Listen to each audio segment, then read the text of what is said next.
রোজের আগমন, আশার পায়ের আগমন। আমরা দেখেছি 80 বছর থেকে 100 বছরের বৃদ্ধ মানুষ রাস্তায় নেমেছে, মা তার সন্তানকে হাতে নিয়ে রাস্তায় নেমেছে, বাবা তার সন্তানকে হাতে নিয়ে রাস্তায় নেমেছে। শহীদ হুসাইনের বুক ঝাঁঝরা করার পরে ছাত্ররা ভয় পেয়ে ঘরের কোণে ঢোকে নাই, পরের দিন আরো দুঃসাহস নিয়ে রাস্তায় নেমেছে। আমাদের ভার্সিটির বোনেরা রাস্তায় নিয়ে এমন কথা রাস্তায় নেমে বলেছে, আমরা অবাক হয়েছি। এক বোন তো বলেছেন পিছনে যাওয়ার আর কোনো সুযোগ নেই, পিছনে পুলিশ, সামনে স্বাধীনতা। ঢাকা বিশ্ববিদ্যালয়ের প্রফেসর সায়মা ম্যাডাম বলেছিলেন, কয়জনকে মারবা? একজন মারবা 10 জন আসবে, 10 জন মারলে 100 জন আসবে, মাইরা কুলাতে পারবা না, আরশ আজিম কাঁপছে, আল্লাহর অভিশাপে তোমরা ধ্বংস হয়ে যাবে। সেটাই হয়েছে। ছাত্র জনতার বুকে আল্লাহ সাহস দিয়েছে, তারাই আবাবিল হয়ে জমিনে আবির্ভূত হয়েছিল। আল্লাহ যে সুযোগ দিয়েছে আল্লাহর কোরআনকে সংবিধান বানানোর কাজে, সেই সুযোগ এবার কাজে লাগাতেই হবে।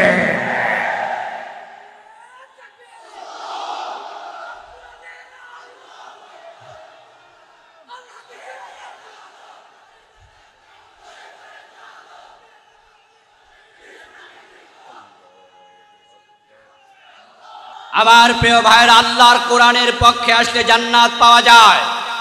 এবার জান্নাতে যাওয়ার সুযোগ আল্লাহ নিজে করে দিয়েছেন, এবার জান্নাতে যাওয়ার সুযোগ মিস করা যাবে না। এই বিপ্লবের মাধ্যমে আল্লাহ আমাদের সুযোগ করে দিয়েছেন। অন্তর্বর্তীকালীন সরকারকে আমরা বাধ্য করতে পারি, তারা যদি গণভোটের আয়োজন করে আমরা সেই পরিবেশ তৈরি করতে পারি। 92% মুসলমান যদি বিপ্লবের পক্ষে আবার নতুন করে দাঁড়ায়, সাধারণ কোন বিপ্লব চাই না, আমরা কোরআনের বিপ্লব চাই। এই সংবিধানকে 100% মুলতবি করে সরাসরি কোরআনকে সংবিধানে রূপান্তরিত করা যাবে।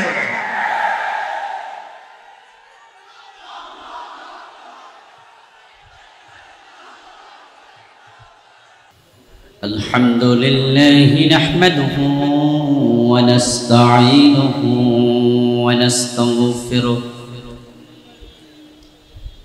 ওয়া নাউযু বিল্লাহি মিন শুরুরি আনফুসিনা ওয়া মিন সাইয়্যাতি আমালিনা। من يهد الله فلا مضل له ومن يضلل فلن تجد له وليا مرشدا. وأشهد أن لا إله إلا الله وأن محمدًا عبده ورسوله. أما بعد فقد قال الله تعالى في كلامه المجيد: أعوذ بالله من الشيطان الرجيم. بسم الله الرحمن أرسل رسوله بالهدى ودين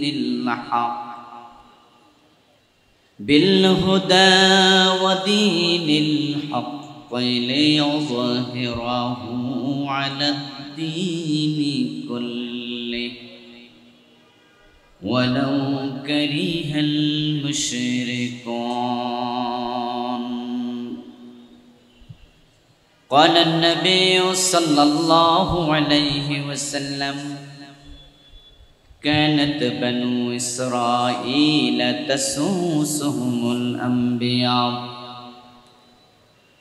كلما هلك نبي خلفه نبي وإنه لا نبي بعدي. وقال النبي أيضا كل أمتي يدخلون الجنة إلا من أبى. قيل من أبى يا رسول الله؟ قال من أطاعني دخل الجنة ومن عصاني فقد أبى. أو كما قال النبي عليه الصلاة والسلام. সকলে মেহেরবানি করে দুরূদ শরীফ পড়ুন। আল্লাহুম্মা সাল্লি আলা মুহাম্মাদিন ওয়া আলা আলি মুহাম্মাদ কামা সাল্লাইতা আলা ইব্রাহিম ওয়া আলা আলি ইব্রাহিম ইন্নাকা হামিদুম মাজিদ। আল্লাহুম্মা বারিক আলা মুহাম্মাদিন ওয়া আলা আলি মুহাম্মাদ كما باركت على إبراهيم وعلى آل إبراهيم إنك حميد مجيد. اللهم صل وسلم وبارك عليه. বাংলাদেশ শ্রমিক কল্যাণ ফেডারেশন রিয়াজউদ্দিন বাজার অঞ্চল কর্তৃক আয়োজিত আজকের এই চমৎকার সিরাতুন নবী সাল্লাল্লাহু আলাইহি ওয়াসাল্লাম মাহফিলের মুআজ্জাজ মুকাররম সম্মানিত সভাপতি মুহতারাম মোহাম্মদ শহীদুল হাসান সাহেব, আজকের এই মাহফিলের সম্মানিত প্রধান অতিথি, ইনশাআল্লাহ আমরা আশা করছি যিনি আমাদের মাঝে উপস্থিত হবেন বাংলাদেশ জামায়াতে ইসলামী চট্টগ্রাম মহানগরীর সম্মানিত আমির, বরেণ্য রাজনীতিবিদ, জননেতা জনাব শাহজাহান চৌধুরী সাহেব, সম্মানিত বিশেষ অতিথি এস.এম. লুৎফুর রহমান সাহেব সহ অন্যান্য সম্মানিত অতিথিবৃন্দ, আমার পূর্বে অত্যন্ত চমৎকারভাবে আলোচনা উপস্থাপন করছিলেন প্রবীণ আলেম দ্বীন, এই বয়সেও যার কণ্ঠের সুরে মনে হয় জাদু মিশানো আছে, মধু মিশানো আছে। আমি উনার কণ্ঠ শুনে বিস্মিত হলাম, কি চমৎকারভাবে কথা বলছিলেন। মহতারাম মাওলানা হারুনুর রশিদ সাহেব, মহতারাম মাওলানা এস.এম. তাওহীদুল ইসলাম সাহেব সহ সম্মানিত আলোচক বৃন্দ, উপস্থিত মহতারাম উলামায়ে কেরাম, ইসলাম প্রিয় তৌহিদি জনতা, পর্দার অন্তরালের সতী সাধবী, সম্মানিতা মা ও বোনেরা, প্রিয় দিনী ভাইয়েরা, আপনারা কেমন আছেন? মাশাআল্লাহ। আল্লাহ তাআলা আমাদের সকলকে ভালো রাখুন, সুস্থ রাখুন। আমাদেরকে আল্লাহ যতদিন বাঁচিয়ে রাখবেন ঈমানের সাথে, সুস্থতার সাথে বাঁচিয়ে রাখুন, আমিন। আল্লাহ তাআলার পবিত্র দরবারে লাখো কোটি শুকরিয়া জ্ঞাপন করছে যে মহান মনিব অত্যন্ত মেহেরবানি করে কোরআনের আহ্বানে, কোরআনের এই ময়দানে আমাদেরকে হাজির হওয়ার তৌফিক দিলেন। কৃতজ্ঞতা তাকে জানাই যিনি আমাদেরকে দয়া করে সুস্থ রাখলেন, পবিত্র কোরআনের কথা নিঃসংকোচে নির্দ্বিধায় টেনশনহীন মস্তিষ্কে দীর্ঘ 15 বছর পর যিনি আবার বাংলাদেশে চালু করলেন, সুযোগ দিলেন। আমরা আলোচনা শুরুতে আমাদের সে মনিব আল্লাহ তাআলাকে শুকরিয়া জানাই, কৃতজ্ঞতা জানাই। সবাই মিলে জোরে জোরে একবার কালিমাতু শুকর পড়ি, আলহামদুলিল্লাহ। দুরূদ ও সালাম বিশ্ব নবী সাইয়্যিদুল মুরসালিন ইমামুনা কুদওয়াতুনা হাবিবুনা উসওয়াতুনা সনদুনা তাবিবু কুলুবিনা মুহাম্মাদুর রাসূলুল্লাহ সাল্লাল্লাহু আলাইহি ওয়াসাল্লামের প্রতি, সাহাবায়ে কেরাম ও শুহাদায়ে জামেরা আলা ইল্লিয়িন আল্লাহ তাআলার কাছে কামনা করছি, বলুন আমিন। প্রিয় দিনী ভাইরা, আমি আপনাদের সম্মুখে পবিত্র কোরআন মাজিদ থেকে সূরাতুস সফ এর 9 নম্বর আয়াতে কারিমা তিলাওয়াত করেছি। প্রিয় নবীজি সাল্লাল্লাহু আলাইহি ওয়াসাল্লামের পবিত্র মুখ অনুসৃত ছোট ছোট দুখানা হাদিসে নববী পাঠ করেছি। আল্লাহ তাআলা তৌফিক দান করলে এখান থেকে কিছু কথা বলবো ইনশাআল্লাহ। মূলত সূরাতুস সফ এর 9 নম্বর আয়াতে কারিমাতে আল্লাহ তাআলা প্রিয় নবী মুহাম্মদুর রাসূলুল্লাহ সাল্লাল্লাহু আলাইহি ওয়াসাল্লামকে দুনিয়ায় কেন পাঠিয়েছেন সে বিষয়ে আলোচনা করেছেন। রাসূলুল্লাহ সাল্লাল্লাহু আলাইহি ওয়াসাল্লামের মতো মহামানবকে দুনিয়ায় পাঠানোর পিছনে আল্লাহর কোন লক্ষ্য উদ্দেশ্য আছে না নাই? কোন উদ্দেশ্যে আল্লাহ রাসূল মুহাম্মদকে পাঠাইছেন সেটা উম্মত হিসাবে আমাদের জানা প্রয়োজন আছে না নাই? নবীকে মেনে চলা, অনুসরণ করা উম্মতের জন্য নফল না ফরজ? তাহলে যাকে মানা ফরজ তাকে জানাও ফরজ। যেই কোনো বিষয় মানা আগে না জানা আগে, না জানলে মানার মাঝে ভুল হওয়ার সম্ভাবনা, না জেনে মানতে গেলে মাঝে মাঝে বিপদ হয়। যারা গাড়ি চালায় তারা ড্রাইভিং শিখে আগে না চালায় আগে? না শিখে চালাতে গেলে অ্যাক্সিডেন্ট হবে কিনা? যারা ডাক্তারি করে তারা রোগী দেখে আগে না ডাক্তারি শিখে আগে? না শিখে চিকিৎসা করতে গেলে রোগী মারার সম্ভাবনা আছে না নাই? এজন্য নবী মুহাম্মদকে মানা যেমন ফরজ, মানার আগে জানাও ফরজ। রাসূল সাল্লাল্লাহু আলাইহি ওয়াসাল্লামকে অনুসরণ করতে হবে পুরা জীবনে। উনি যা বলেছেন আমরা তাই বলবো, উনি যা করেছেন আমরা তাই করব। উনি যখন করেছেন, যেভাবে করেছেন আমরা তখন সেভাবে করব। উনার জীবনের সাথে উম্মতের জীবন মিলাতেই। এখন রাসূলের জীবনের উদ্দেশ্য যেটা, উম্মতের জীবনের উদ্দেশ্য সেটাই করতে হবে নাকি? রাসূল চলেন যেদিকে উম্মত চলবে সেদিকে। তিনি হলেন রেল গাড়ির ইঞ্জিনের মতো, সামনে সামনে চলবে।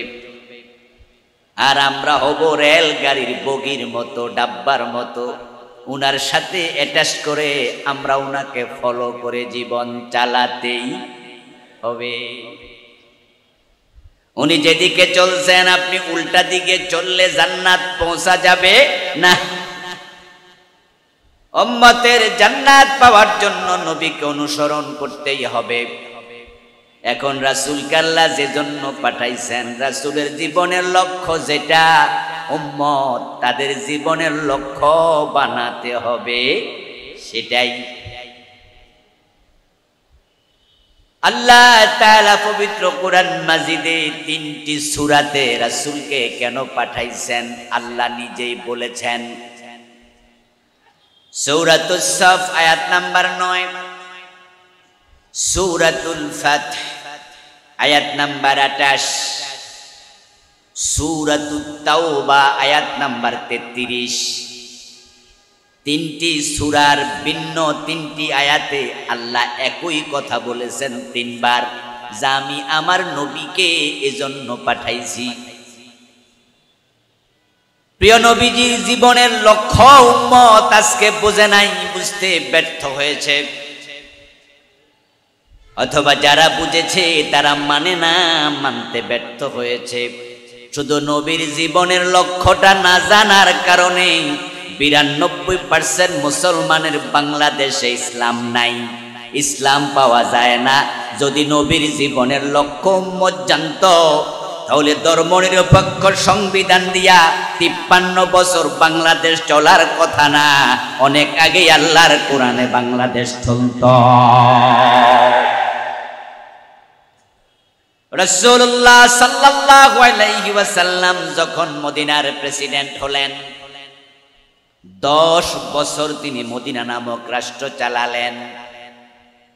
আপনারা দয়া করে জবাব দিন যারা জানেন। রাসূলুল্লাহ মন মতো চালাইছেন আল্লাহর কোরআন মতো? বাংলাদেশ চলছে 53 বছর, হিন্দু প্রেসিডেন্ট হয় নাই একজনও। এই 53 বছরে কোনো খ্রিস্টান প্রধানমন্ত্রী হয় নাই একজনও। এই 53 বছরের বাংলাদেশে কোনো বৌদ্ধ আইনমন্ত্রী হয় নাই একজনও। তাহলে 53 বছরের প্রেসিডেন্ট সব মুসলমান, প্রধানমন্ত্রী মুসলমান, আইনমন্ত্রী মুসলমান, দেশ চলছে ব্রিটিশ আইনে। এতে বোঝা যায় মুসলমানরা আল্লাহর কোরআন দিয়ে দেশ চালাতে হয়। নবী মুহাম্মদ যে কাজ করেছেন সে কাজ বুঝতে ব্যর্থ, অথবা বুঝেও তারা না বুঝার ভান করছে। আর যারা রাসূলকে অনুসরণ করে না তারা আসল উম্মত হতে পারে না।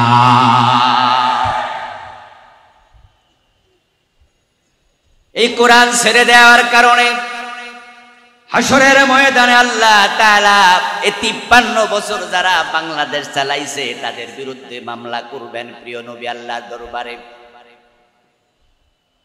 আল্লাহ তাআলা কোরআনে বলছেন, ওয়াকালার রাসূলু ইয়া রাব্বি ইন্না কওমি ইত্তাখাযু হাযাল কুরআনা মাহজুরা। আমরা তো রাসূলের শাফাতের জন্য অপেক্ষা করছি। রাসূলুল্লাহ শাফিউল মুজনিবিন, তিনি গুনাহগার উম্মতের সুপারিশকারী। উনি উম্মতদেরকে সুপারিশ করে করে জান্নাতে নেবেন। আমরা উম্মত হিসাবে মুছে তেল দিচ্ছি, জান্নাতে গিয়ে কাঁঠাল খাবো, কষ যেন না লাগে। রাসূল শাফাত করবে, জান্নাতে দৌড়ে ঢুকে যাব। তাই আমরা গান বানাইছি, আছেন আমার মুক্তার, আছেন আমার ব্যারিস্টার, শেষ বিচারের হাইকোর্টেতে তিনি আমায় করবেন পার। এই যে সুপারিশের আশায় বসে আছেন, সুপারিশ রাসূল সবার জন্য করবে না। কিছু উম্মতের বিরুদ্ধে রাসূল মামলা করবেন আল্লাহর আদালতে। এই কথা বলেছেন স্বয়ং আল্লাহ। ওয়াকালার রাসূলু ইয়া রাব, আল্লাহ তাআলা কোরআন মাজিদে বলতেছেন আমার রাসূল বলবে, ও আমার রব, ইন্না কওমি ইত্তাখাযু হাযাল কুরআনা মাহজুরা। আমার উম্মত, আমার জাতি, এই লোক আমার রেখে আসা কোরআন তারা বর্জন করেছে। অথচ এই কোরআন কায়েমের জন্য আমি নবী মুহাম্মদ দাঁত ভেঙেছি, আমি দাঁত দিয়েছি, আমি রক্ত দিয়েছি, আমি পাথরের আঘাত খেয়েছি, হেলমেট ভেঙে আমার মাথার ভিতরে ঢুকেছে, আমি 3 ঘন্টা উহুদে বেহুশ থেকেছি। তায়েফের ময়দানে আমার রক্তাক্ত দেহ, তামাম দেহের একটা পশমের গোড়া বাকি ছিল না যেখানে রক্ত লাগে না, আমি রক্ত দিয়েছি। অথচ আমার রেখে আসা কোরআন উম্মত দাবি কইরা তারা সমাজে প্রতিষ্ঠিত করে নাই, তারা ব্রিটিশ আইনে দেশ চালাইছে। এ 53 বছর যারা প্রধানমন্ত্রী, এমপি, মন্ত্রী হইয়া কোরআনের পক্ষে আসে নাই, সবগুলো মামলার আসামি হওয়া লাগবে। সে মামলার বাদী হবে কে? নবী মুহাম্মদুর রাসূলুল্লাহ সাল্লাল্লাহু আলাইহি ওয়াসাল্লাম। রাসূল মামলা দেবেন যারা কোরআন ছেড়েছে তাদের বিরুদ্ধে। কথাটা আমার না, আল্লাহ। তো রাসূল যদি মামলা দেয় সুপারিশ পাবেন কেমনে?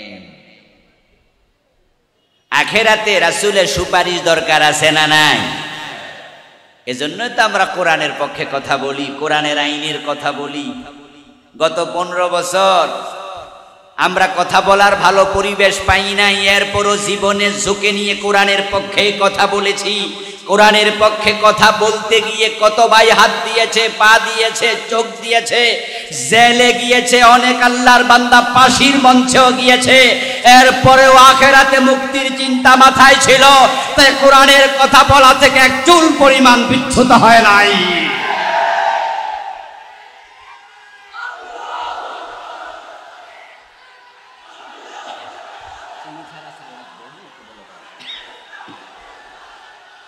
রাসূলুল্লাহ সাল্লাল্লাহু আলাইহি ওয়াসাল্লামের সুপারিশ যদি পেতে চান, এখনো কোরআনের পক্ষে আসা দরকার আছে না নাই?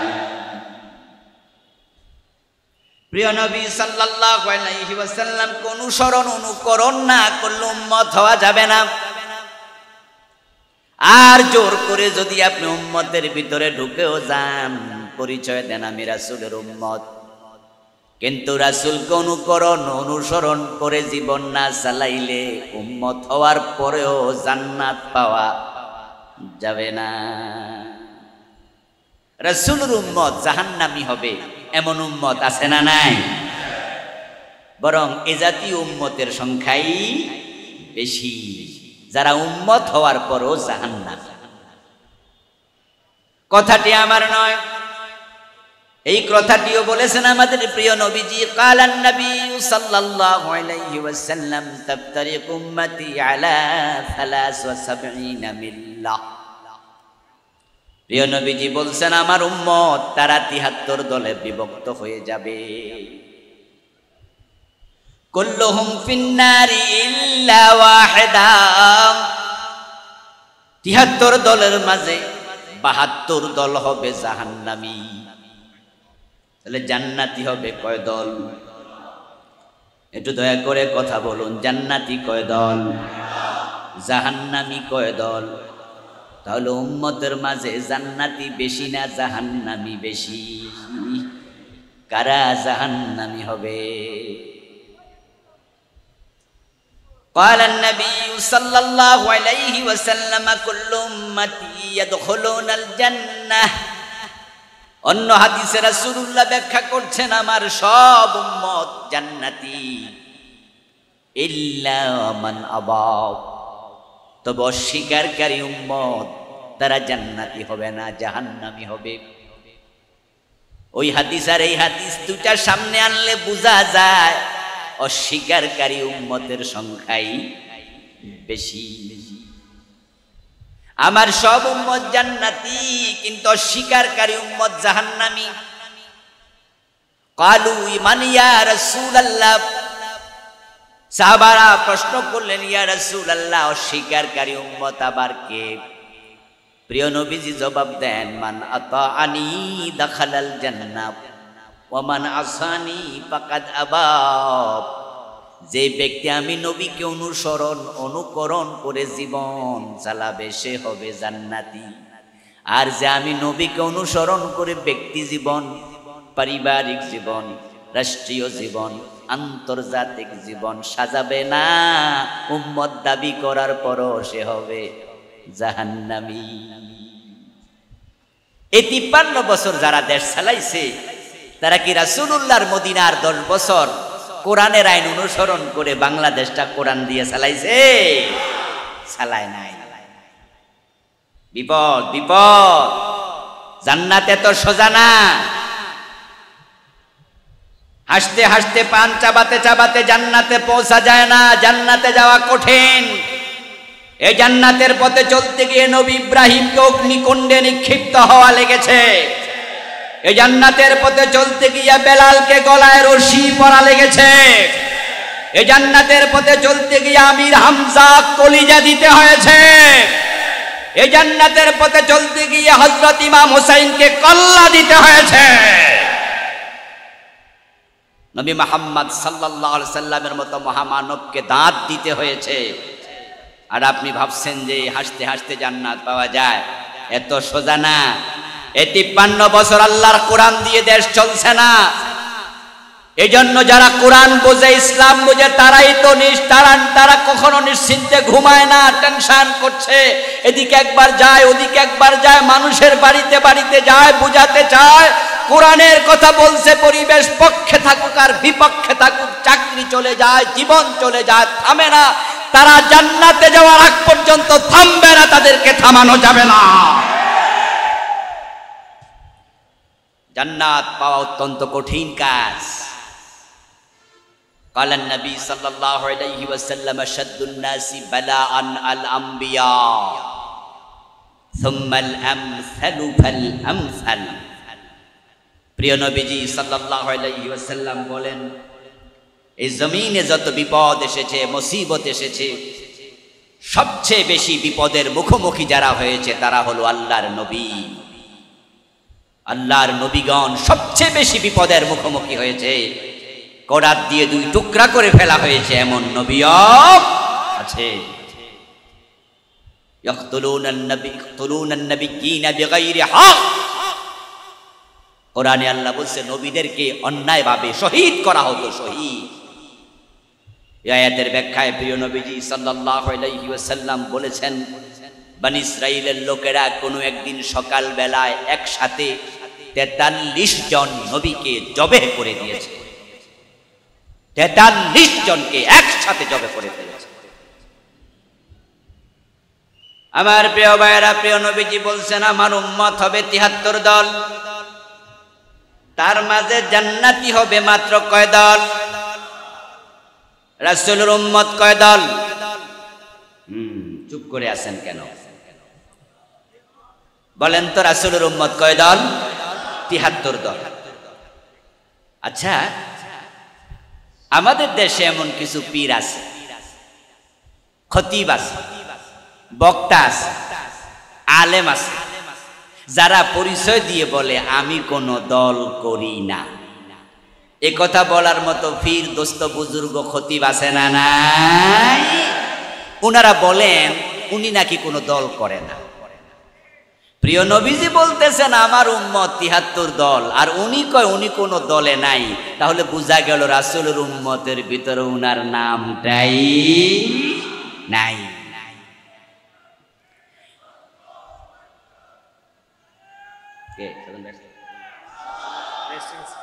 প্রিয় ভাইরা, আচ্ছা শোনেন, আমাদের প্রধান অতিথি এসেছেন, উনি বিশ্রামে আছেন, পরের দিকে আসবেন ইনশাআল্লাহ। এবার আসুন আমরা আবার কথায় মনোযোগ দেই। আল্লাহর হাবিব বলছেন আমার উম্মত হবে 73 দল। এখন যদি কোনো ব্যক্তি বলে আমি কোনো দল করি না, তাহলে রাসূলের উম্মতের ভিতরে নাম ঢুকছে নাকি বাহিরে? উনি বড় হুজুর, তবে রাসূলের উম্মতের ভিতরে নাম নাই। এটা উনার জন্য দুঃসংবাদ। রাসূলের উম্মত 73 দল, উনার কোনো দল নাই। আশ্চর্য কথা তো। আচ্ছা, মানুষ যখন মারা যায় কবরে দেওয়ার সময় বিসমিল্লাহি ওয়া আলা মিল্লাতি রাসূলিল্লাহ এই দোয়াটা চট্টগ্রামে আছে না নাই? এই দোয়াতে কি বলা হলো? আল্লাহর নামে রাসূলের দলে আপনাকে তুলে দিলাম। বিসমিল্লাহি আল্লাহর নামে, ওয়া আলা মিল্লাতি রাসূলিল্লাহ রাসূলের দলে। এখন যে হুজুর আজীবন কইছে আমি কোনো দল করি না, এখন এই হুজুরের জন্য কি দোয়া চলবে না নতুন দোয়া বানাইতে হবে? কারণ ওই হুজুরকে যদি এই দোয়া পরে কবরে দেন, রাসূল তার দলে নেবে না। কারণ যেই হুজুরকে আপনি রাসূলের দলে, যেই খতিবকে, যেই বক্তাকে, যেই নামাজিকে, যেই হাজিকে মরার পর রাসূলের দলে আপনি দোয়া পড়ে তুলে দিলেন, বলুন তো রাসূলের দলে উনি গেছে না পাবলিকে ধাক্কাইয়া দিছে? তো যে নিজে যায় না, রাসূল তাকে উনার দলে নেবেন কেন? রাসূল কি ঠেকায় পড়ছে?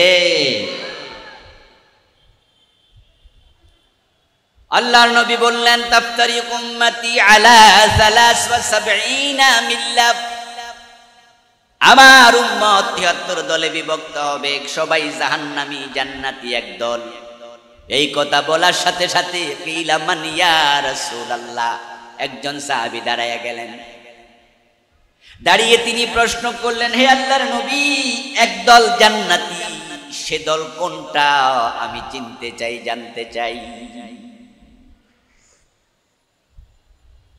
যেই সাহাবী এ প্রশ্ন করলেন, বুঝা যায় জান্নাতে যাওয়ার বড় শখ ওই সাহাবীর ছিল। তাই তিনি ভাবলেন ৭২ দলে ঢুকা গেলে তো উপায় নাই।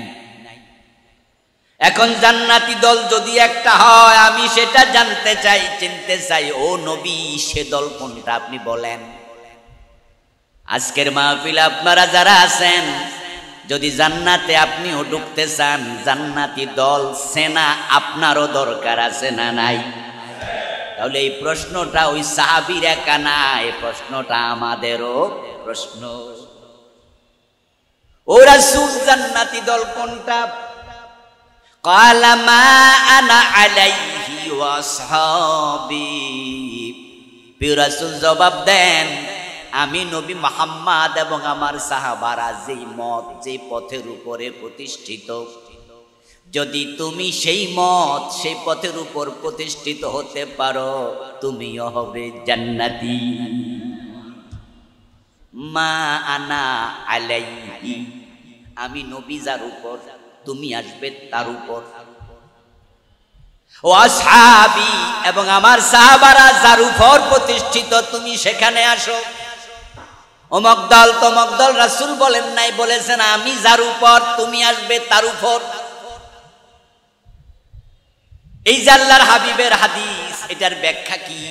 এটার ব্যাখ্যা আল্লাহ কোরআন মাজিদে দিয়েছেন। কারণ আমার রাসূল বানায়া কোনো কথা বলতেন না, যা তিনি বলতেন সবই ওহী। আল্লাহ ওহী নাজিল করেছে, রাসূলুল্লাহ কোরআনের ব্যাখ্যা করতেন, কোরআন রাসূলের কথার ব্যাখ্যা করত। আল্লাহর নবী আবার কিসের উপর প্রতিষ্ঠিত? আল্লাহ বলতেছে, কুল ইন আত্তাবিউ ইল্লা মা ইউহা ইলাইয়া ইন্নী আখাফু ইন আসাইতু রাব্বি আযাব ইয়াউমিন আযীম। হে নবী মুহাম্মদ, আপনি বলে দিন আমার সাহাবারা, উম্মতেরা শোনো, যেই ওহী আমার উপর নাজিল হয়, ওই ওহীর উপরে প্রতিষ্ঠিত থাকতে আমি নবী বাধ্য। যেই ওহী আল্লাহ পাঠায় সেটা মানতে আমি নবী বাধ্য। ইন্নী আখাফু ইন আসাইতু রাব্বি আযাব ইয়াউমিন আযীম। যদি আমি আমার রবের কথার বাইরে যাই, ওহির বাহিরে চলি, কিয়ামতের কঠিন আযাবের দিনের ভয় আমিও করি। যদি আল্লাহর কথার বাহিরে যাই, হাসরের দিন আল্লাহ আমাকেও রেহাই দেবেন না। ও প্রিয় ভাই, নবী মুহাম্মদ ওহীর উপরে প্রতিষ্ঠিত ছিলেন। এখন আল্লাহর জান্নাতি দলে যোগ দিতে চাইলে ওহীর কাছে আসা দরকার, আমাদেরও আছে না নাই? ওহী হলো দুই প্রকার। একটা হলো ওহী মাতলু, যেটার নাম হলো কোরআন, আর একটার নাম ওহী গায়রে মাতলু, যেটার নাম হলো হাদিস। যেই হাদিস রাসূল বলেছেন, এটা উনি মন মতো বলেন নাই, এটাও আল্লাহর পাঠানো ওহী। আল্লাহর নবী ওহীর উপর প্রতিষ্ঠিত, সাহাবারা ওহীর উপরে প্রতিষ্ঠিত। এখন সেই ওহী আমরা ছেড়ে দিছি। এই ওহী দিয়ে এখন সংসদ চলে না। এ কোরআন হাদিস দিয়া গণভবন, বঙ্গভবন, সংসদ ভবন, টিওনো office, DC office, SP office, high court, supreme court, এই কোরআন দিয়া অর্থনীতি, সমাজনীতি, রাজনীতি কিচ্ছু চলে না। এ কোরআন এখন শুধু মসজিদ আর মাদ্রাসায় আছে। ওই মসজিদ মাদ্রাসাও এখন আর কোরআন দিয়ে চলে না। হক কথা বললে, কোরআনের কথা বললে ইমাম সাহেবেরও, খতিব সাহেবেরও চাকরিটা থাকে না। এই 15 বছর জালেমেরা মসজিদের সভাপতির সবগুলা পদ দখল করেছে। এই জালেমদের কারণে সভাপতি সেক্রেটারির দৌরাত্মে খতিবরা হক কথা বলা বন্ধ করে দিয়েছে, হক কথা বলার পরিবেশ পায় নাই। এই 15টা বছর মাহফিলে এসে বক্তারাও স্বাধীনভাবে কথা বলতে পারে নাই। অসংখ্য মাহফিল বক্তার সামনে থেকে মাইক কেড়ে নেওয়া হয়েছে, বক্তাদেরকে ওপেন হুমকি দিয়েছে, ধমক দিয়েছে। কোরআনের কথা বলার পরিবেশই ছিল না এই 17টা বছর। কোরআনকে তারা পরিত্যক্ত বানিয়েছিল। অথচ প্রিয় নবীজি ওহির উপর কেমন ভাবে প্রতিষ্ঠিত। এবার শুনুন, একজন মহিলা সোর ধরা পড়ছিল রাসূলুল্লাহর জামানায়, যখন তিনি মদিনার প্রেসিডেন্ট ছিলেন।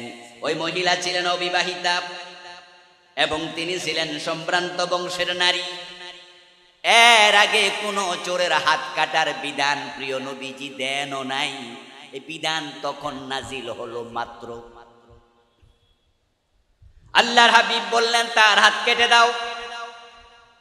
সাহাবায়ে কেরাম একসাথে হয়ে 2-5 গল্প করছেন, পরামর্শ করছেন। তারা বললেন এই মহিলার যদি হাত কেটে দেয়া হয়, অবিবাহিতা নারী, বিবাহ হওয়ার সম্ভাবনা আর নাই। হাত কাটা দেখলে মানুষ বিয়ে করতে চাইবেই না, তার বংশের চেহারায় চুনকালি লাগবে। এজন্য কে আছো রাসূলুল্লাহকে একটু অনুরোধ করো, এই আইন তিনি আপাতত যেন স্থগিত রাখেন, অন্য শাস্তি দেন। কিন্তু আবু বকর, ওমর, ওসমান, আলী রাদিয়াল্লাহু তাআলা আনহুম কেউ সাহস করে না রাসূলের কাছে যেতে। সবাই মিলে কয় যায়েদের ছেলে ওসামা, রাসূল তাকে বড় ভালোবাসে, রাসূলের নাতি পালক পুত্রের ছেলে ওসামাকে বলো, ওসামা রাসূলের কাছে গিয়ে যেন সুপারিশটা করে। ওসামা ছোট মানুষ, অন্যান্য সাহাবীদের পরামর্শের আলোকে রাসূলের কাছে গিয়ে বললেন, দাদা যান, ওই মহিলার হাত না কেটে অন্য কোন শাস্তি দেয়া যায় কিনা একটু ভেবে দেখেন। ফাতালাওয়ানা ওয়াজহু রাসূলিল্লাহি সাল্লাল্লাহু আলাইহি ওয়াসাল্লাম ফাকামা খাতিবা فقال لو أن فاطمة بنت محمد سرقت إن محمدا لا يقطع يدها। ওসামা বিন জায়েদ যখন বললেন না না দাদা অন্য শাস্তি দেয়া যায় কিনা, রাসূলুল্লাহর চেহারাটা সাথে সাথে রাগে গোসায় লাল হয়ে গেল। ওসামা, তোমাকে প্রস্তাব নিয়ে যারা পাঠাইছে তাদেরকে ডাকো।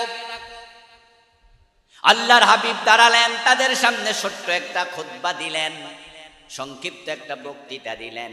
ওই বক্তৃতায় রাসূল বলেন, তোমরা আমার কাছে মহিলার জন্য সুপারিশ করতেছো যেন হাত না কেটে অন্য শাস্তি দেই, অথচ শোনো আল্লাহর কোরআনে যেহেতু হাত কাটার কথা আছে, ওই মহিলা নয়, যদি আমার মেয়ে ফাতেমা চুরি করে কোরআনের আইনের কারণে আমি নবী মুহাম্মদ আমার কলিজার টুকরা ফাতেমার হাতটাও কেটেই দেব।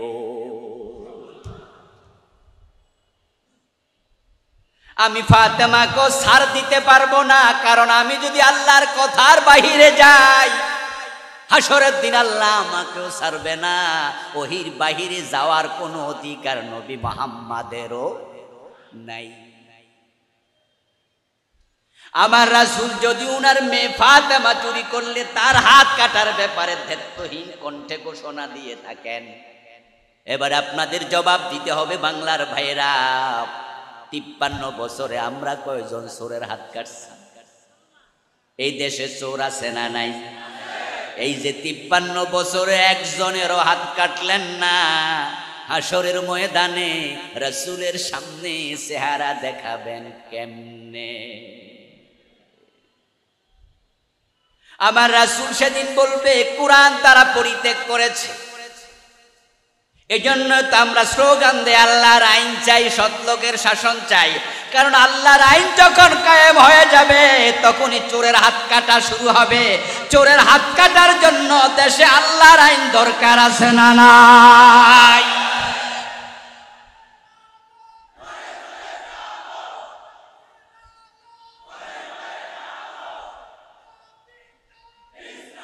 আমার প্রিয় ভাইয়েরা, আল্লাহর হাবিব সাল্লাল্লাহু আলাইহি ওয়াসাল্লাম আল্লাহর আইন থেকে চুল পরিমাণ সরতেন না। আর আমরা 53 বছর ওই আইনের ধারে কাছেও নাই, অথচ সবাই আবার রাসূলের সাথে জান্নাতে যাওয়ার স্বপ্ন দেখছি। জান্নাত বুঝিয়ে তো মাগনা, জান্নাত বুঝিয়ে তো মাগনা, চাইলে বুঝি জান্নাত পাওয়া যাবে? আল্লাহর হাবিব এবার বলছো আসহাবি মান আলাইহি ওয়া আসহাবি, এই ওহী শুধু আমি একাই মানি নাই, আমার সাহাবারাও মানতো। তোমরা জান্নাতে যেতে চাইলে সাহাবীদের মতো মানো। দেখেন এবার আবু বকরের দিকে তাকায়া। আল্লাহর হাবিব ইন্তেকাল করলেন, আবু বকর সিদ্দিক 2 বছর 3 মাসের মতো খলিফা রাষ্ট্রপ্রধান ছিলেন। উনি খলিফা হওয়ার পরে একদল লোক মুসলমানদের ভিতরে যাকাত দিতে অস্বীকার করলো। তারা বলল যাকাত দেব না। আবু বকর সিদ্দিক সাথে সাথে বললেন, খালিদ বিন ওয়ালিদ কোথায়? তলোয়ারের মাঝে শান দাও। যারা যাকাত দেবে না তাদের বিরুদ্ধে যুদ্ধ করতে হবে। হযরত ওমর শুনলেন, এই ঘোষণা শুনে দৌড় মেরে আবু বকরের কাছে গিয়ে বললেন, আপনি কাদের বিরুদ্ধে যুদ্ধের ঘোষণা দিলেন? তারা তো 5 ওয়াক্ত নামাজি, তারা তো হাজি গাজি দাড়িওয়ালা টুপিওয়ালা, হয়তো যাকাত দেবে না বলেছে। আপনি তাদেরকে ওয়াজ করেন, নসিহত করেন, বুঝান, কিন্তু নামাজি মানুষের সাথে যুদ্ধের ঘোষণা কেন দিলেন? এই কথা বলার সাথে সাথে আবু বকর ওমরকে থামাইয়া দিয়ে বললেন, ওমর, এ বিষয়ে আপনার কোনো পরামর্শ আমি নেব না, বরং লা উকাতিলান্না মান ফাররাকা বাইনাস সালাতি ওয়াজ যাকাত, যারা নামাজ এবং যাকাতের মাঝে পাটিশান তৈরি করবে, ওমর শোনো, আবু বকর তাদের বিরুদ্ধে যুদ্ধ করবে। এরপরে এবার আবু বকর আর একটু আগায়া বলছে, লাউ মানাউনি কালান কানু ইউদ্দুনাহু ইলা রাসূলিল্লাহি লাকাতালতুহুম আলা মানঈ। আমার যুদ্ধের ঘোষণা শুনে ওই যাকাত অস্বীকারী মানুষগুলো যদি যাকাত দিতে রাজি হয়ে যায়, তবে তারা বলে রাসূলুল্লাহর যুগে আমরা যাকাত হিসাবে ওট দিতাম, রশিও দিতাম, কিন্তু আবু বকরের যুগে ওট দেব, রশি দেব না। রাসূলের যুগে গরুর যাকাত, গরু দিতাম, বেঁধে নেয়ার জন্য মদিনা পর্যন্ত রশিও দিতাম, কিন্তু আবু বকরের যুগে শুধু গরু দেব, রশি দেব না। আমি আবু বকর রশির জন্য জিহাদ করব। রাসূলের ইসলামের মাঝে সামান্য হেরফের আবু বকর সহ্য করবে না।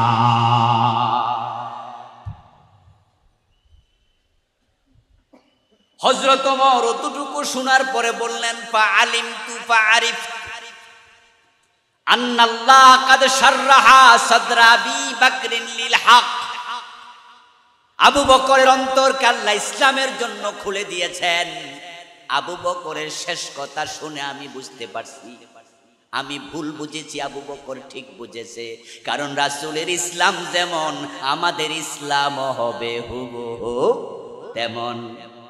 তাই তারা আজকে বলবে রশি দেব না, কালকে বলবে যাকাত দেব না, পরশু বলবে নামাজি পড়ব না। এটা চলতে দেয়া যাবে না। যারা যাকাত দিতে অস্বীকার করল, আবু বকর যুদ্ধ ঘোষণা করলেন। এবার আপনাদের কাছে আমার প্রশ্ন, প্রিয় ভাইয়েরা, 53 বছর বাংলাদেশে রাষ্ট্রীয়ভাবে যাকাত উসুল হয়েছে কয় বছর? আবু বকর রাষ্ট্রীয়ভাবে যাকাত উসুল করার জন্য লোক পাঠালেন, যারা দিল না তাদের বিরুদ্ধে যুদ্ধ করলেন। আর 53 বছরের বাংলাদেশে রাষ্ট্রীয়ভাবে যাকাত উসুল হলো না, আর আমরা নাকে তেল দিয়া ঘুমাই।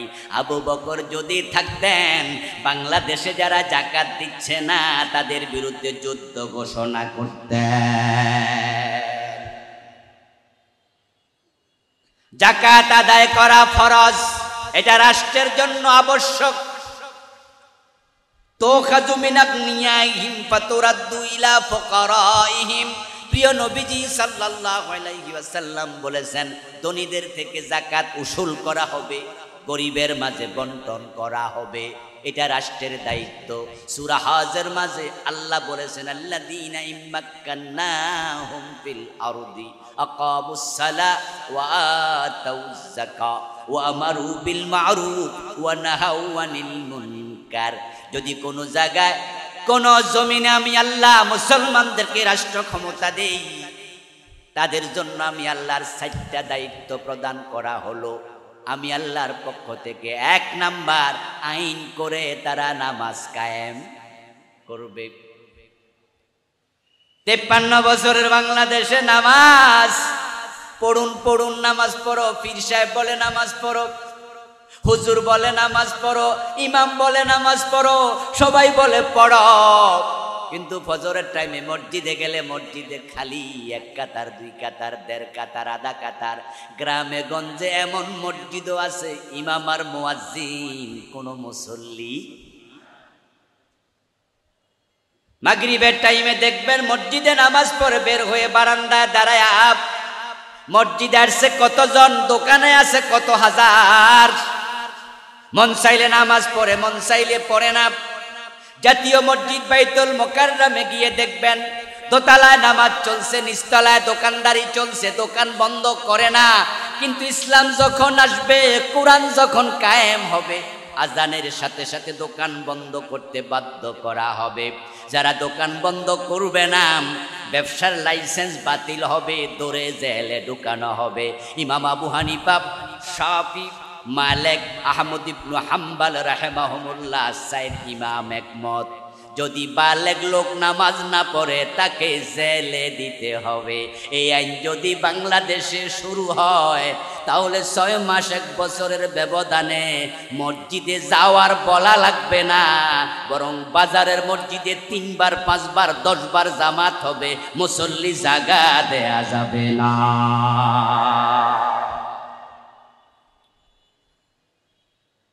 আমার বন্ধু, নামাজ কায়েম হবে 1 নাম্বার দায়িত্ব রাষ্ট্রের।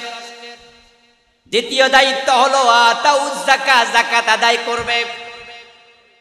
আবু বকর বললেন, আমি যুদ্ধ ঘোষণা করব, এই হলো ওহী মানা। আর 53 বছর যাকাত ভিত্তিক সমাজ ব্যবস্থা নাই, আর হুজুররাও নাকে তেল দিয়া ঘুমায়। এই যে সমাজে ইসলাম নাই, এই নিয়ে কোনো টেনশনও নাই, এমন হুজুরও আছে না নাই? কিছু আলেম ওলামা, কিছু ফির, কিছু আল্লাহওয়ালা মানুষ, নামাজি মানুষ টেনশনে অস্থির, আরে ইসলাম কেন কায়েম হয় না, ইসলাম কেন কায়েম হয় না, পাগলের মতো দাওয়াতি কাজ করে। আর কিছু নিশ্চিন্তে ঘুমায়, অথচ 2 জনই জান্নাতে যাওয়ার স্বপ্ন দেখে। হযরত আবু বকর মরে গেলেন 2 বছর 3 মাস পর। ফারুক আজম ওমর রাদিয়াল্লাহু তাআলা আনহু খলিফা হলেন। উনার ছেলে আবু শামা মদ পান করলো। হযরত ওমরের সময় আবু শামা যখন মদ পান করেছে, হযরত ওমর রাদিয়াল্লাহু তাআলা আনহু আবু শামাকে ছাড় দিলেন না, শিবেত্রাঘাত করলেন। এটাই হলো ওহীর উপরে প্রতিষ্ঠিত হওয়া। কবি নজরুল চমৎকার ভাবে বলেছেন, মদ্যপানের অপরাধে প্রিয় পুত্রকে নিজ করে মেরেছ দুররা, মরেছে পুত্র তোমারই চোখের পরে। হযরত ওমর তার ছেলেকে 80 বেত দিলেন।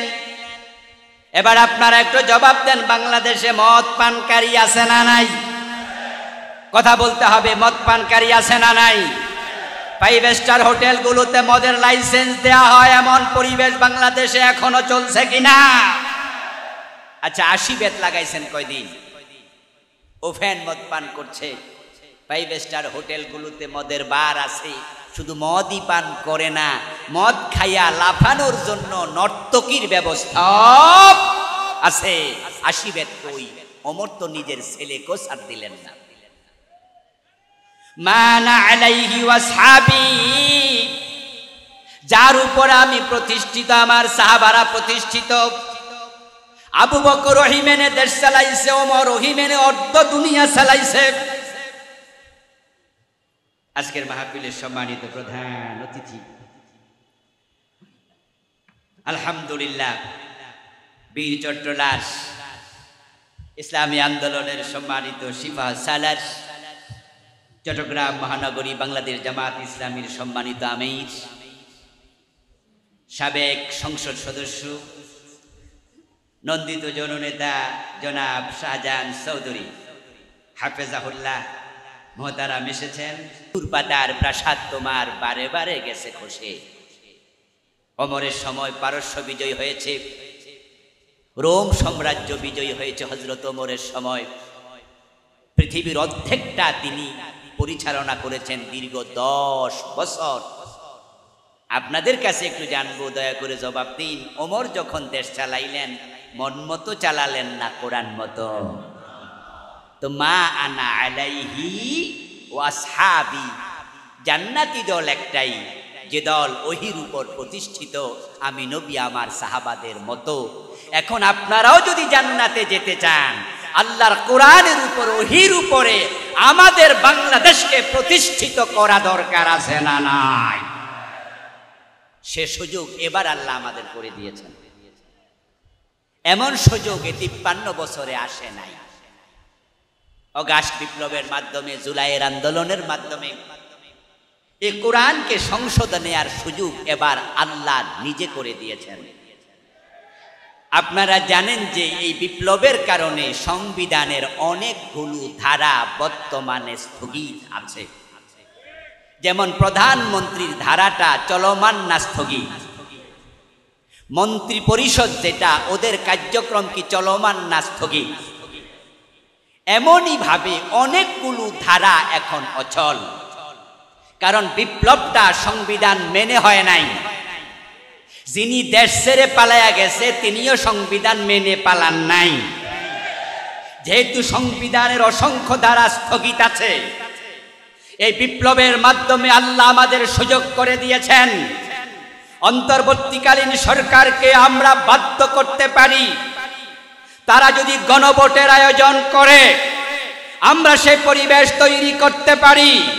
92% মুসলমান যদি বিপ্লবের পক্ষে আবার নতুন করে দাঁড়ায়, সাধারণ কোন বিপ্লব চাই না, আমরা কোরআনের বিপ্লব চাই।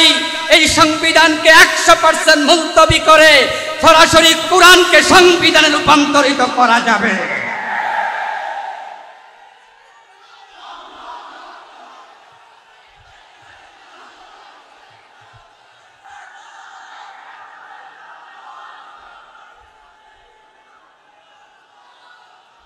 আমার প্রিয় ভাইয়েরা, আল্লাহর কোরআনকে সংবিধান বানানোর পরিবেশ আল্লাহ নিজে করে দিয়েছেন। অগাস্ট বিপ্লব কোনো মানুষ করেনি, এই বিপ্লব করেছেন সরাসরি আরশের মালিক। আমাদের কলেজে পড়ুয়া, স্কুলে পড়ুয়া, বিশ্ববিদ্যালয়ে পড়ুয়া, মাদ্রাসায় পড়ুয়া যে ছাত্ররা রাস্তায় নেমেছিল বৈষম্য বিরোধী আন্দোলনে,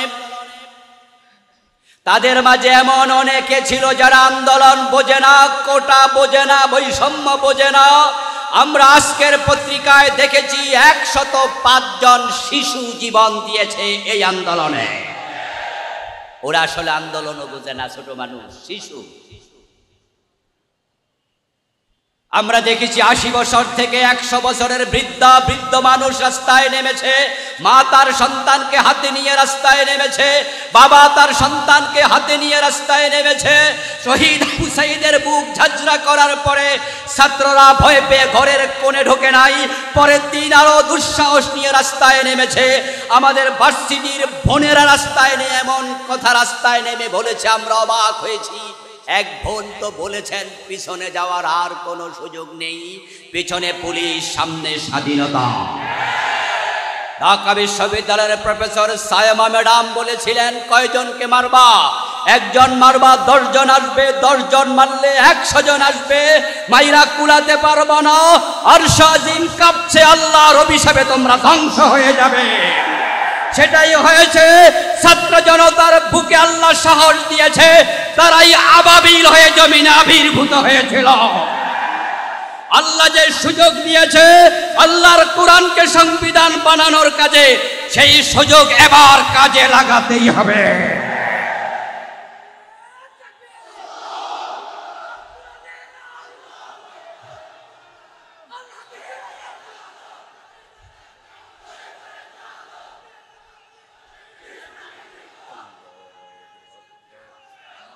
আমার প্রিয় ভাইরা, আল্লাহর কোরআনের পক্ষে আসলে জান্নাত পাওয়া যায়। এবার জান্নাতে যাওয়ার সুযোগ আল্লাহ নিজে করে দিয়েছেন। এবার জান্নাতে যাওয়ার সুযোগ মিস করা যাবে না। আল্লাহর দেওয়ার সুযোগ যদি এবার বাংলার মানুষ মিস করে, আল্লাহর আদালতে মামলার আসামি হওয়া লাগবে। সুম্মা লাতুসআলুন্না ইয়াওমাইযিন আনিন নাঈম।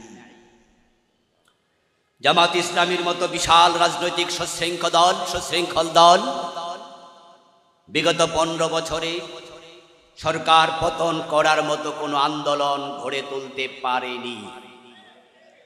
বিএনপির মতো এই বিশাল দল বিগত 15 বছরে সরকার পতন করার মতো কোনো আন্দোলন গড়ে তুলতে পারেনি। বরং আমরা অনেকটা হতাশ হয়ে গিয়েছিলাম। আমরা ভেবেছি কিচ্ছু আর করা যাবে না। আর যারা ক্ষমতায় ছিল তারাও ভেবেছিল তাদেরকে সরানোর মতো ক্ষমতাও কারো আর নাই। তাই তারাও ঘোষণা করেছিল ভিশন 2041। মনে আছে না নাই? তারা ঘোষণা করেছে 2041। এর মানে কি দাঁড়ালো? তারা বুঝেছে ওই পর্যন্ত কেউ সরাইতে আর। তাদের একজন কেন্দ্রীয় নেতা তো কিছুটা টিপ্পনী কেটে বলেছিলেন যে কিসের আন্দোলন, এবছর না ওই বছর মানুষ বাঁচে। এ কথাগুলো এখনো রেকর্ডে আছে কিনা? এ কথার মাঝে আপনি কিসের গন্ধ পান? গন্ধপান আন্দোলন হবে না। তারা ক্ষমতায় আছে, তারাই থাকবে 41 পর্যন্ত। এজন্য আমি বলছি, এবার অগাস্ট বিপ্লব মানুষ করেনি, মানুষ হয়েছিল হতাশ, স্বয়ং আল্লাহ করেছে। এবং তার সবচেয়ে বড় আরেকটি দিক কি শুনুন, ছাত্রদের দাবি ছিল 9 দফা। কোটা আন্দোলন থেকে আসলো 9 দফায়। 9 দফার পরে আন্দোলনটা রূপ নিল কয় দফায়? ওই 1 দফায় যে দাবিটা ছিল সেটা কি সরকার পালিয়ে যাক না পদত্যাগ? তাহলে দেখেন, আমরা চেয়েছিলাম সরকারের পদত্যাগ, কিন্তু আরশের মালিক বলে না। সেই পরিমাণ জুলুম তারা বাংলাদেশে করেছে, আলেম ওলামাদের উপর সেই পরিমাণ জুলুম করেছে, কোরআনওয়ালা কোরআন প্রেমিক মানুষকে বিনা অপরাধে যুদ্ধাপরাধী বানায়া ফাঁসির রশিতে ঝুলিয়েছে।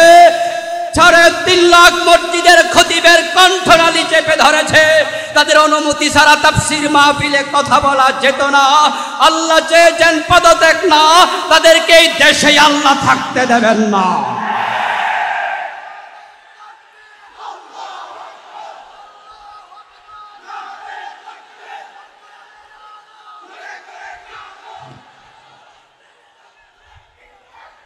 আমার প্রিয় ভাইয়েরা, আমরা দেখেছি পুলিশের একজন কনস্টেবল থেকে শুরু করে সেনাবাহিনী প্রধান পর্যন্ত, চৌকিদার থেকে শুরু করে সুপ্রিম কোর্টের প্রধান বিচারপতি পর্যন্ত যতগুলা লোক নিয়োগ দেয়া হয়েছে তাদের দলীয় লোক যাচাই বাছাই করা ছাড়া নিয়োগ দেয়নি।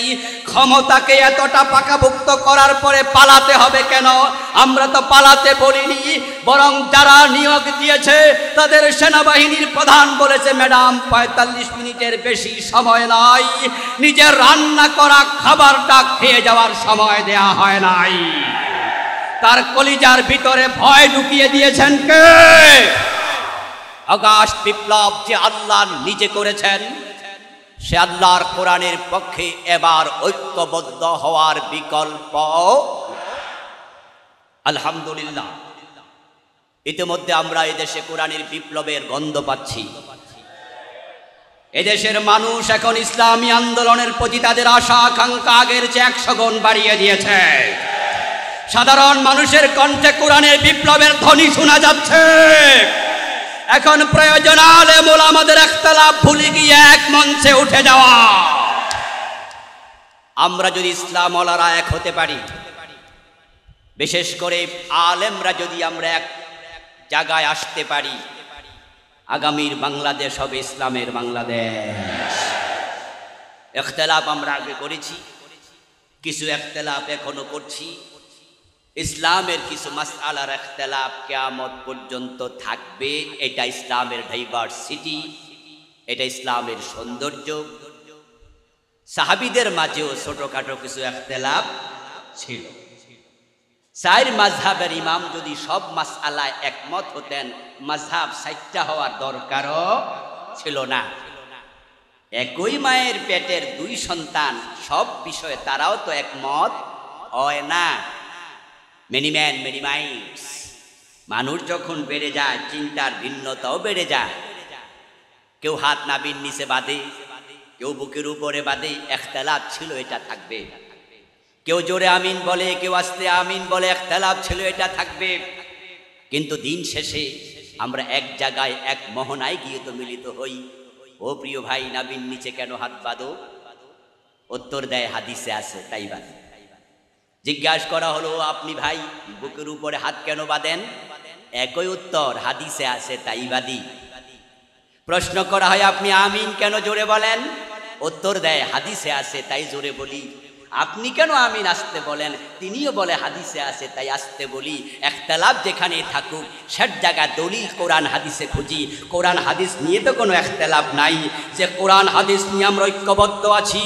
ইখতিলাফের জায়গায় ইখতিলাফ রেখে ওই কোরআনকে সংশোধনের ব্যাপারে আলেমরা যদি এক হয়ে যায়, জালেমরা লেজ তুলে পালিয়ে যাবে ইনশাআল্লাহ।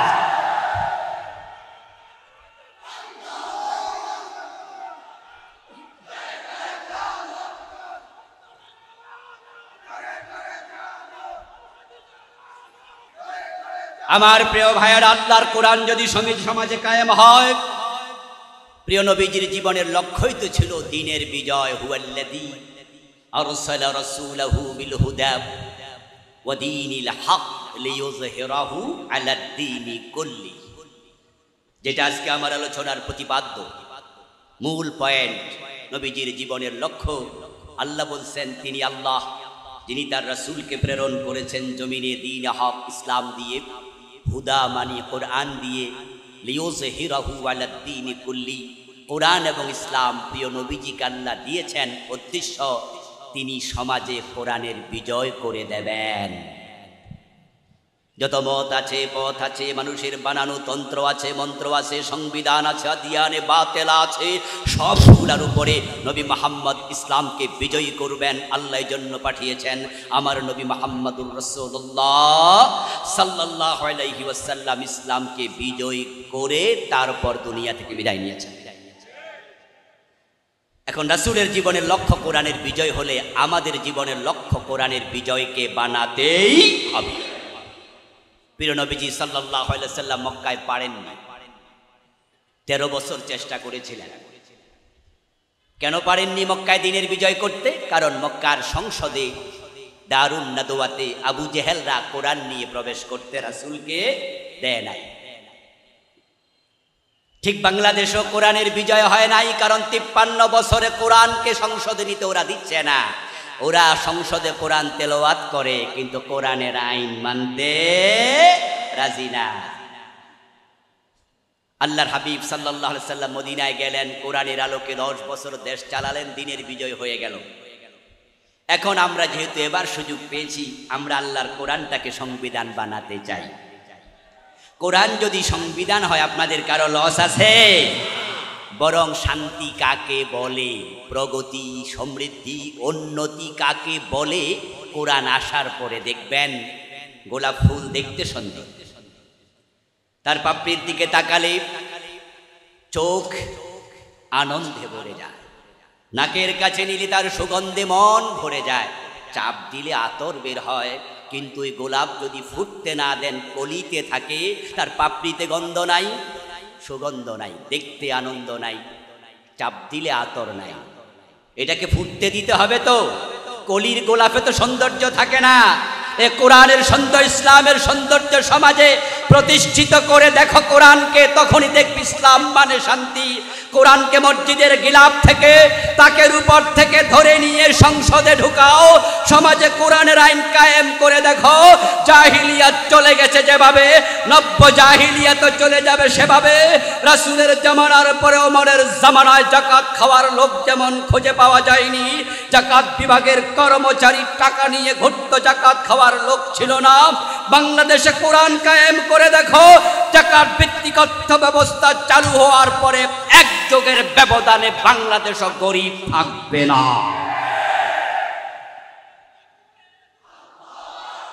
আমার প্রিয় ভাই, সেজন্য প্রয়োজন হচ্ছে কোরআনকে নিয়ে সামনে এগিয়ে যাওয়া।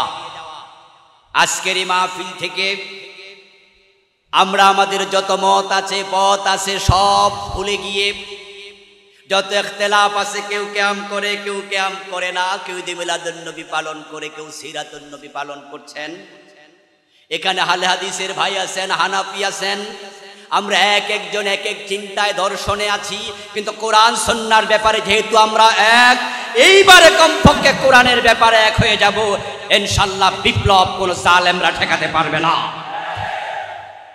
আল্লাহ আমাদের সকলকে দিন বিজয়ের মানসে ঐক্যবদ্ধ হওয়ার তৌফিক দান করুন, বলি আমিন।